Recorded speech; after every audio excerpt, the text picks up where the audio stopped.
بسم اللہ الرحمن الرحیم۔ السلام علیکم محترم ناظرین و سامعین، آپ سن رہے ہیں جنون، جس کے مصنف ہیں محترم طارق اسماعیل ساگر صاحب، اور میں ہوں ڈاکٹر محمد انیب سلیمی۔ تو آئیے محترم ناظرین و سامعین، ہم بڑھتے ہیں اس کہانی کی دوسری قسط کی جانب۔ اس کے باپ کے حکم پر لوگوں کو کوڑے لگائے جاتے تھے، جلتی آگ پر سے گزارا جاتا تھا، 70-80 سال کے بوڑھوں سے جوان لڑکیاں بیاہی جاتی تھیں، معمولی شک گزرنے پر عورت کو ایسی اذیت ناک موت دے دی جاتی تھی جس کا تصور ہی عام انسان پر لرزہ طاری کر دے۔ کبھی کبھی سرکاری افسران ان کے ڈیرے پر آیا کرتے تھے، جو صرف اس کے والد سے بات کرتے اور واپس لوٹ جاتے۔ ان سرکاری افسران کے اعزاز میں خصوصی سجی بنائی جاتی تھی، غیر ملکی شراب کی بوتلیں ان کے لیے رکھی جاتی تھیں اور ان کی سفلی خواہشات پوری کرنے کا اہتمام بھی کیا جاتا تھا، لیکن اس کے لیے عورتیں غیر مقامی ہوتی تھیں۔ اس کے نزدیک الیکشن کا صرف یہ مطلب تھا کہ ایک روز درجنوں مسلح پہرے داروں کی موجودگی میں اس کا باپ خزدار کے ریٹرننگ آفیسر کے آفس جاتا، جو اسے دیکھ کر کھڑے ہو کر احترام دیتا اور اس کے سامنے تب تک ہاتھ باندھے کھڑا رہتا جب تک سردار صاحب مختلف کاغذوں پر دستخط کر کے واپس نہ لوٹ جاتے۔ اگلے روز قبیلے میں جشن منایا جاتا، درجنوں دیگیں پکتی، اس کے باپ کو ارد گرد کے قبائل کے لوگ نذرانے پیش کرتے، مبارکبادیں دیتے، کیونکہ دستخط کرنے کے بعد وہ MP بن جاتا تھا، جبکہ الیکشن ابھی نہیں ہوئے ہوتے تھے۔ اس کی وجہ یہ تھی کہ کبھی کوئی اس کے باپ کے خلاف کھڑے ہونے کا تصور ہی نہیں کر سکتا تھا۔ الیکشن میں تو اس کے باپ کو للکارنا دور کی بات، اس کے کسی ناجائز فیصلے کے خلاف منہ سے چند الفاظ نکالنے کی بھی کم از کم سزا موت تھی۔ الیکشن سے پہلے ہی اسے منتخب MP سمجھ لیا جاتا، سرکاری مراعات ملنے لگتیں، جبکہ اس کی ذاتی کورٹ کچہری تو عرصے سے چلی آ رہی تھی۔ اس کا باپ اسمبلی میں شاید سال میں 1-2 مرتبہ ہی جاتا تھا، جبکہ اس کا قیام کوئٹہ ہی میں تھا۔ زیادہ وقت وہ کراچی گزارتا اور کبھی کبھی خزدار بھی چلا آتا۔ زرباغ کے نزدیک سیاست اسی کا نام تھا، لیکن اچانک ایک روز اسے علم ہوا کہ معاملات کافی آگے نکل چکے ہیں۔ جب سے حکومت نے گوادر کی بندرگاہ کا منصوبہ شروع کیا اور کوسٹل ہائی وے بننی شروع ہوئی، اچانک ہی کچھ بلوچ سیاستدانوں کو یاد آ گیا کہ ان کے ساتھ تو بہت زیادتی ہو رہی ہے، ان کے عوام کا استحصال کیا جا رہا ہے، ان کے صوبے کی دولت لوٹ کر دوسرے صوبوں خاص طور پر پنجاب کو عیش کروائی جا رہی ہے، وغیرہ وغیرہ۔ پہلے پہل تو زرباغ کو ایسی باتوں پر ہنسی آتی تھی، اسے یہ سمجھ نہیں آتی تھی کہ اپنے قبیلے کے لوگوں کو اچانک عوام کا درجہ کیسے مل گیا۔ وہ تو اپنی مرضی سے کچھ سوچ بھی نہیں سکتے تھے۔ پیدا ہوتے ہی ان کے سروں میں کچھ ایسا انجیکشن لگا دیا جاتا تھا کہ ان کی زندگی کا مقصد اپنے سرداروں کی اطاعت اور خدمت کرتے کرتے مر جانے کے علاوہ اور کچھ تھا ہی نہیں۔ اب اچانک انہیں عوام بنا دیا گیا۔ کراچی میں بھی ایک روز ان کے گھر پر بڑے سردار آئے، ان میں سردار داؤد مینگل بھی تھا، جس کے بلوچ ہونے کی صرف ایک وجہ تھی کہ وہ بلوچستان میں پیدا ہوا۔ اس کے بعد ساری زندگی اس نے کراچی، لندن اور یورپ کے مختلف شہروں میں گزاری تھی۔ لندن میں اس کا ذاتی گھر اور خاندان موجود تھا، دبئی میں کروڑوں اربوں کا بزنس۔ بلوچستان وہ صرف ان دنوں میں جاتا تھا جب بطور سردار کے بڑے صاحبزادے کے اس کا جانا ناگزیر ہوتا۔ آج تک لندن میں موجود اس کی بیوی اور بچوں نے بلوچستان نہیں دیکھا تھا، البتہ کراچی اور کوئٹہ میں اس کی بیویوں اور ان کے بچوں کی شاہانہ انداز میں پرورش ضرور ہو رہی تھی۔ رات دیر گئے تک ان کے کراچی والے بنگلے میں شراب و کباب کی محفل چلتی رہی۔ اگلے روز دوپہر کے کھانے پر پریس والوں کو بلایا گیا، جہاں ایک لمبی میز کے پیچھے کرسیوں پر 4-5 معتبر لوگوں میں اس کا والد بھی موجود تھا۔ سردار مینگل نے پریس والوں سے باتیں کیں جن سے باقی سرداروں کو کچھ لینا دینا نہیں تھا۔ وہ صرف فوٹو سیشن کے لیے وہاں بیٹھے تھے۔ کم از کم اپنے باپ کی حد تک تو اسے اس بات کا یقین تھا کہ اسے اس گورکھ دھندے سے کچھ تعلق نہیں، نہ ہی وہ ان باتوں کا مطلب جانتا ہے جو وہاں کہی گئی ہیں۔ صرف اپنی سرداری کو 4 چاند لگانے کے شوق میں اس نے یہ جھک ماری تھی۔ اسے بہرحال اپنے باپ کے ساتھ ہی چلنا تھا۔ اس پریس کانفرنس کے قریباً 3 ماہ بعد اس کے والد کا کوئی غلط کشتہ کھانے سے انتقال ہو گیا اور اس کے سر پر سرداری کی پگڑی اس کی ماں کی سازش سے بندھ گئی۔ اس بات کی سمجھ اسے آ گئی تھی کہ اب انہیں سیاست میں منہ ماری کرنی ہی ہے، ورنہ کوئی اور اپنے نمبر ٹانک لے گا اور وہ منہ دیکھتے رہ جائیں گے۔ سردار مینگل نے اس میں تو کیا دیکھنا تھا، اس کی ماڈل گرل بیوی شائستہ بیگم میں بہت کچھ دیکھ لیا۔ ماڈل گرل شائستہ میں اس کی توقعات سے بڑھ کر بہت کچھ موجود تھا۔ عورتوں کے رسیا داؤد مینگل کو اس میں وہ کچھ دکھائی دیا جس کی اسے ہمیشہ تلاش رہی۔ اس کی یہی کمزوری زرباغ کی طاقت بن گئی، جس نے سردار مینگل سے اگلی 2-4 میٹنگز کے بعد اپنے قبیلے کے 10 منتخب نوجوان اسے سونپ دیے تھے۔ ان کو اگلے 3 دنوں میں کندھار پہنچا دیا گیا، جہاں ان کی نہ صرف زبردست ٹہل سیوا کی گئی بلکہ انہیں جدید ہتھیار اور ان کی تربیت کے ساتھ ساتھ خطیر رقم بھی دی گئی۔ اس گروپ کو بلوچ ٹائیگرز کا نام دیا گیا، جس نے اگلے 2-3 ماہ میں خاصی شہرت کما لی۔ بلوچ ٹائیگرز کا یہ گروپ تو اور کیا کدو میں تیر چلاتا۔ انہوں نے پہلا کارنامہ ایک انتہائی غریب پولیس کے سپاہی کو قتل کر کے انجام دیا، جو ڈیوٹی ختم کرنے کے بعد سائیکل پر گھر جا رہا تھا، جس کے پاس کوئی ہتھیار بھی نہیں تھا۔ اس کے بعد محکمہ زراعت کے ایک بیلدار کی باری آئی۔ باقی 2 حملے بھی سرکاری ملازمین پر ہی ہوئے، جس سے اس گروپ کا نام پریس میں بجنے لگا۔ زرباغ سے پریس والے رابطہ کرتے تو داؤد مینگل کی دی ہوئی ٹریننگ کے مطابق گول مول سا جواب دے دیتا، کبھی جس میں نہ انکار ہوتا اور نہ اقرار۔ اسے ایک پہاڑا پڑھایا اور رٹایا گیا تھا، جسے وہ موقع بے موقع پڑھ کر اپنا الو سیدھا رکھتا تھا۔ اسی دوران داؤد مینگل کے ذریعے اس کا رابطہ سرحد پار کے دوستوں سے ہوا، جن میں کالی اور سفید دونوں چمڑیوں والے لوگ تھے، جن کی طرف سے زرباغ کی حوصلہ افزائی بھی ہوتی رہی۔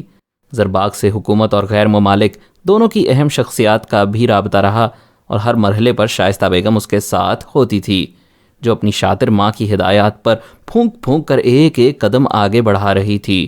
اس نے داؤد مینگل کی کمزوری کو بڑی کامیابی سے ایکسپلائٹ کیا تھا۔ اس روز داؤد مینگل نے اسے کھل کر کہہ ہی دیا، شائستہ بیگم، تمہارا یہ کیلیبر نہیں۔ زرباغ کو پائیدان بنا کر اگلی منزل پر قدم تو رکھا جا سکتا ہے، لیکن یہ تمہاری منزل نہیں۔ داؤد مینگل نے اس کے انا کے غبارے میں ہوا بھری۔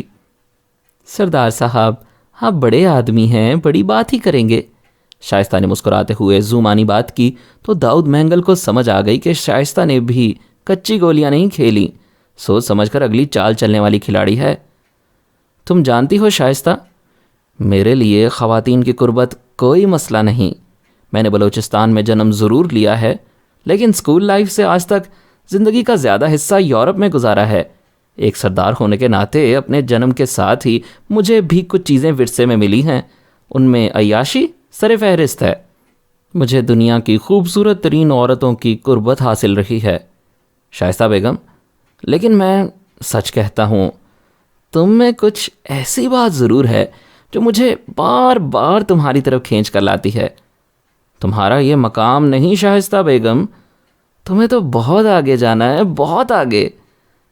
اگر اگلی مرتبہ الیکشن ہو گیا تو ہم تمہیں اپنے علاقے سے بلا مقابلہ منتخب کروائیں گے، تمہیں اعلیٰ سرکاری منصب دلوائیں گے، اور صوبے کی وزیر اعلیٰ کیوں نہیں؟ اگر اس ملک کی وزیر اعظم عورت بن سکتی ہے تو وزیر اعلیٰ کیوں نہیں؟ اس نے گہری نظریں شائستہ بیگم کے جسم پر گاڑتے ہوئے کہا تو شائستہ بیگم کا سارا بدن جھنجھنا اٹھا۔ وہ زرباغ کی بیوی ضرور بنی تھی، لیکن کوئی غلامی کا توق اس نے گلے میں نہیں ڈالا تھا۔ نکاح نامے میں خلا کا حق اپنے لیے محفوظ رکھا تھا، اور اس کی چلاک ماں نے یہ ضمانت بھی الگ سے لکھوائی تھی کہ زرباغ اسے کبھی بلوچستان میں رہائش کے لیے مجبور نہیں کرے گا۔ شائستہ بیگم جانتی تھی کہ سردار داؤد مینگل کیا چیز ہے، وہ اسے مستقبل کا بلوچستان کا مالک سمجھتی تھی۔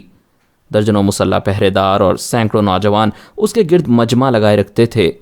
غیر ملکی سفارتکار آئے روز اس کے مہمان ہوتے تھے۔ زرباغ تو اس کا معمولی کارندہ تھا۔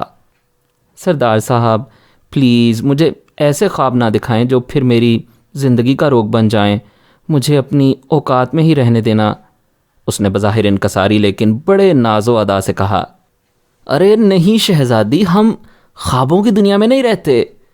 کچھ ہی دنوں کی بات ہے، بلوچستان پر ہمارا قبضہ ہوگا، ہمارا، اور یہاں کے ذرے ذرے پر ہماری بادشاہت ہوگی۔ تب تم ہمارے ساتھ ہوگی شائستہ۔ یہ کہتے ہوئے اس نے شائستہ بیگم کی کمر میں ہاتھ ڈال کر اسے اپنے ساتھ چپکا لیا۔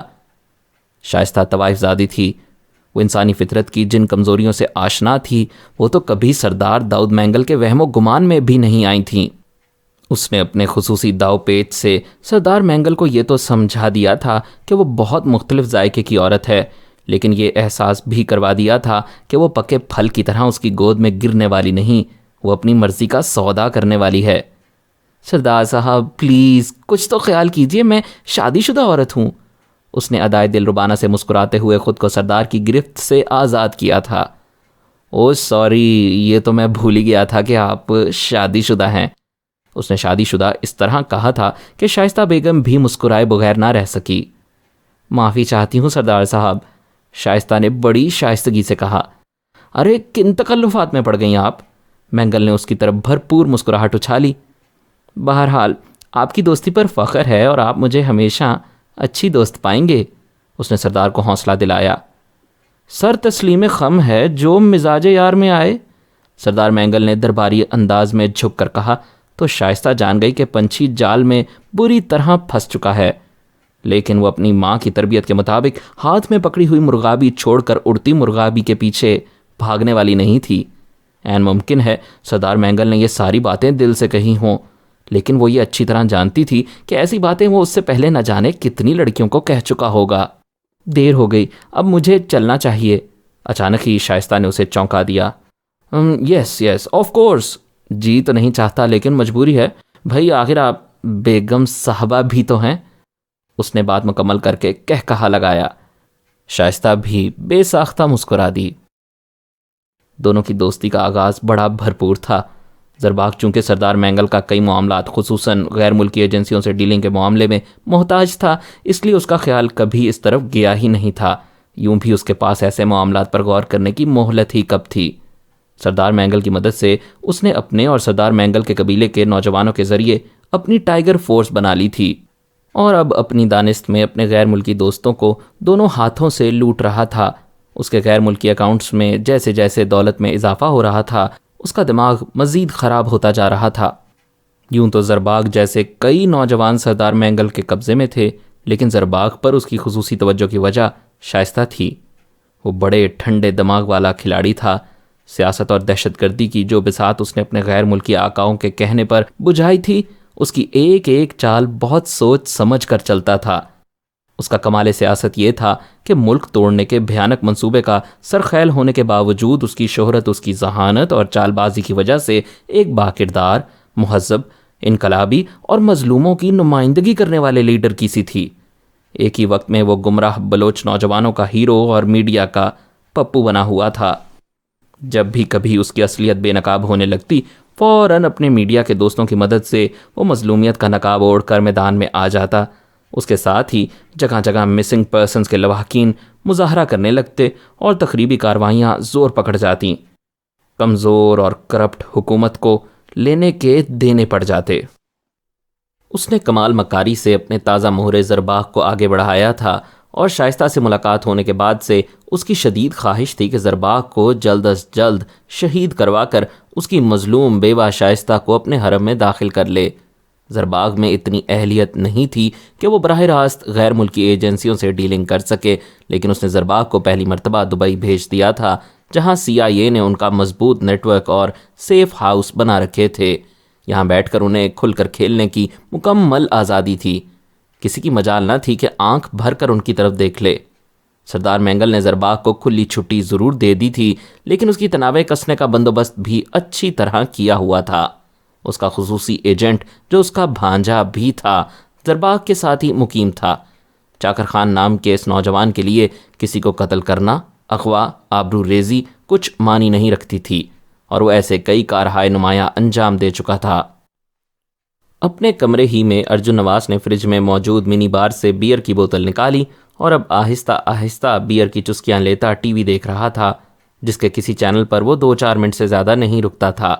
اچانک ہی فون کی گھنٹی نے اسے چونکا دیا۔ ٹی وی کی آواز میوٹ کر کے اس نے فون اٹینڈ کیا۔ کیسے ہو یار؟ دوسری طرف بڑی بے تکلفی سے پردھومن کاپڑیا اس سے مخاطب تھا۔ کاپڑیا اس علاقے کا چیف ہونے کے ناطے اس سے سینئر ضرور تھا، لیکن دونوں نے قریباً ایک ہی وقت میں اپنے کیریئر کا آغاز کیا تھا، اور دونوں ایک دوسرے سے خاصے بے تکلف تھے۔ ارے یار کچھ نہ پوچھو، سفر تو بہت بور رہا، اس نے پردھومن کاپڑیا سے اسی لہجے میں کہا۔ ٹھیک ہے، شام 7 بجے ملتے ہیں، تیرے دوستوں کو بھی مل لیں گے، پارٹی بھی کر لیں گے۔ دوسری طرف سے ہنسنے کی آواز آئی۔ اوکے یار، انتظار کرتا ہوں، کہہ کر اس نے فون بند کر دیا اور دوبارہ ٹی وی دیکھنے لگا۔ شام تک کا وقت اس نے کھانے پینے اور ٹی وی دیکھنے میں گزارا تھا اور اب کاپڑیا کا منتظر تھا، جس کی آمد ٹھیک 6:45 بجے ہوئی۔ کاپڑیا سیدھا اس کے کمرے میں آیا تھا، لیکن کیا مجال کہ ہوٹل انتظامیہ کو اس کی منزل کا کچھ اندازہ ہو سکے۔ اس نے لفٹ میں سوار ہو کر 5ویں منزل کا بٹن دبا دیا تھا۔ 5ویں منزل پر اترنے کے بعد وہاں ایک چکر لگا کر نیچے والی لفٹ کے ذریعے وہ دوسرے فلور پر اتر گیا اور اب وہ ارجن نواز کے دروازے پر مخصوص دستک دے رہا تھا۔ ارجن نواز نے دروازہ کھولا اور وہ دونوں بغل گیر ہوئے، اور کاپڑیا نے اپنے بریف کیس سے ایک چھوٹا سا گیجٹ نکال کر اسے آن کرنے کے بعد باتھ روم اور کمرے کے ہر حصے میں اس کی مدد سے اس بات کا جائزہ لیا کہ کیا یہاں کوئی بگ تو نہیں لگا جس کے ذریعے کمرے میں ہونے والی گفتگو ریکارڈ کی جا سکے۔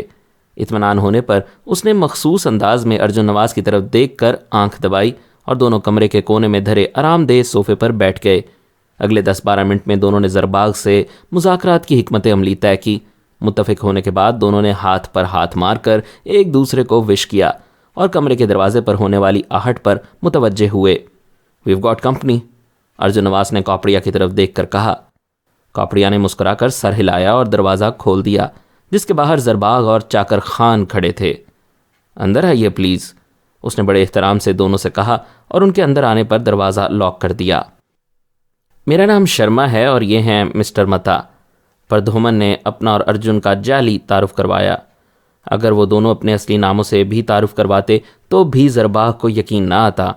وہ جانتا تھا کہ اس بزنس کے لوگ کبھی اپنا اصلی تعارف نہیں کروایا کرتے۔ "کیسے ہو سردار زرباغ؟" ارجن نے قدرے بے تکلفی سے پوچھا۔ "ٹھیک ہوں، خیریت ہے"، زرباغ نے مخصوص لہجے میں جواب دیا۔ "آپ؟" ارجن نے جاننے کے باوجود اس کے ساتھی کا اس کے منہ سے تعارف چاہا۔ "چاکر خان ہمارا اہم ساتھی ہے، ایریا کمانڈر ہے"، زرباغ نے بتایا۔ "خوشی ہوئی آپ سے مل کر، لیکن سردار صاحب بہت خاموشی ہے کچھ دنوں سے، دیکھیں نا، ایسا تو نہیں چلے گا"، پردھومن نے مداخلت کی۔ "ادھر ہیڈ کوارٹر کے لوگ اعتراض کرتے ہیں بجٹ پر۔ آپ نے پچھلا ٹارگٹ بھی پورا نہیں کیا، لیکن ہم پھر بھی آپ سے دوستی نہیں چھوڑنا چاہتے"، اس مرتبہ ارجن نے مخصوص پروفیشنل لہجہ اختیار کیا تھا۔ "شرما صاحب، آپ جانتے ہیں انہوں نے FC ڈپلوائے کر دی ہے۔ فوج بھی اب چھاونیوں سے نکل کر گشت کرنے لگی ہے۔ لڑکے اتنے ٹرینڈ نہیں کہ ان سے ٹکرائیں۔ پرسوں بھی ایمبوش کیا تھا، لیکن ہمارے 3 اہم لڑکے مارے گئے۔ میرا کزن بھی ان میں شامل ہے۔ آپ ہم پر شک نہ کریں"، زرباغ کا لہجہ قدرے تلخ ہو گیا تھا۔ "او سردار صاحب، ایسی بات نہیں، آپ کی بہادری میں کیا شک ہے؟ آپ بہادر لوگ ہیں، آپ کی روایات ہیں، ہم آپ کے بڑوں کو بھی اچھی طرح جانتے تھے، ان سے بھی ہماری دوستی تھی"۔ اس سے پہلے کہ ارجن نواز اس کی بات کا جواب دے، پردھومن نے معاملہ خود سنبھال لیا۔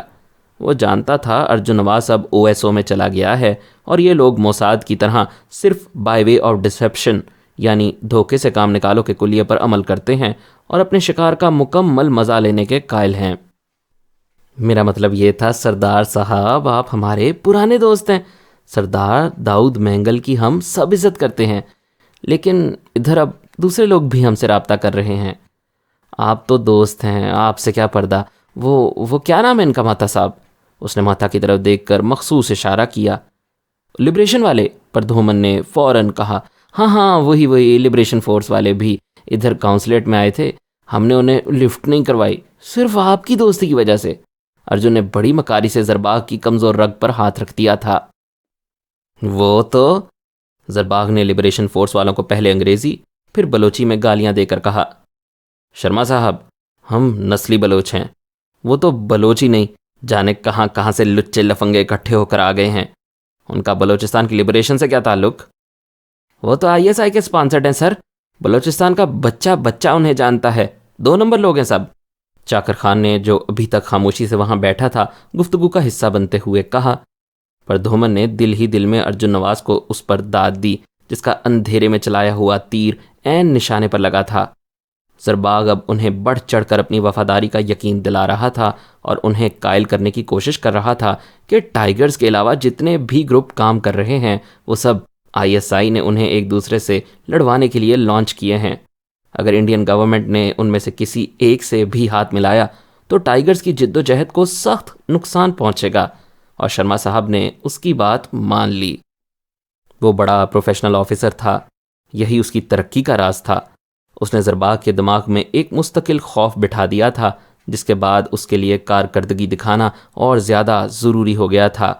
دونوں نے اسے قندھار میں موجود نئے ٹریننگ سینٹر کے متعلق بریفنگ دیتے ہوئے کہا کہ اس سینٹر میں جدید ترین ہتھیاروں کی تربیت را کے بہترین انسٹرکٹر انہیں دیا کریں گے، جو ان کے لیے بہت ضروری بھی ہے، کیونکہ اب پاکستان آرمی نے ان کی سرگرمیوں کی طرف توجہ کی ہے اور یہ لوگ اپنے کام میں بہت ماہر ہیں۔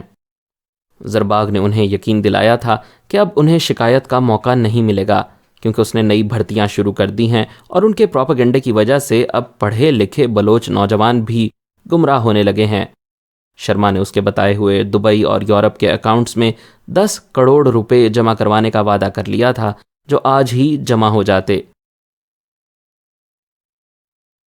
مزید اقساط سننے کے لیے ہمارے چینل کو سبسکرائب کیجیے، بیل آئیکن کو کلک کریں تاکہ آپ کو ہمارے نئے اپلوڈز کے متعلق نوٹیفیکیشنز ملتی رہیں۔ ہماری ویڈیوز کو لائک اور شیئر کریں اور کمنٹ سیکشن میں ہمیں اپنی رائے سے آگاہ کرتے رہیں۔